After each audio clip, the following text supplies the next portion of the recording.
আরে আরে কেমন আছেন সবাই? Welcome to our channel. আজকে আমরা আপনাদের সামনে তুলে ধরেছি একটা ফুড জয়েন্ট যেটা অবস্থিত বারাসাত পাইনিয়ারে। এই ফুড জয়েন্টটা অনেক দিন ধরেই নোটিস করেছি, তাই ভাবলাম আপনাদের সামনে আজ তুলে ধরি।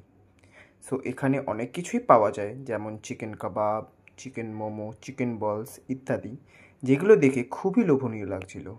আমরা এখান থেকে নিয়ে নিয়েছিলাম 1 প্লেট চিকেন মোমো আর একটা ফিশ ফ্রাই। চিকেন মোমোটার দাম 50 টাকা ছিল, যেখানে ছিল 5 পিস স্যুপ সহ। মোমোটার ফিলিং আমার অনুযায়ী অনেকটাই কম ছিল, আর স্যুপটাও ছিল অ্যাভারেজ। এরপরে আমরা টেস্ট করেছিলাম এদের ফিশ ফ্রাইটা।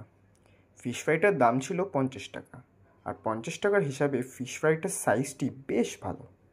ফিশটা খুবই ফ্রেশ ছিল, আর কোটিংটাও পাতলা আর ক্রিস্পি ছিল। মোটামুটি একটা ঠিকঠাক এক্সপিরিয়েন্স ছিল। এরকমই আরও অ্যাফোর্ডেবল ফুডের লোকেশনস জানতে হলে চ্যানেলটিকে সাবস্ক্রাইব করে রাখুন। টাটা।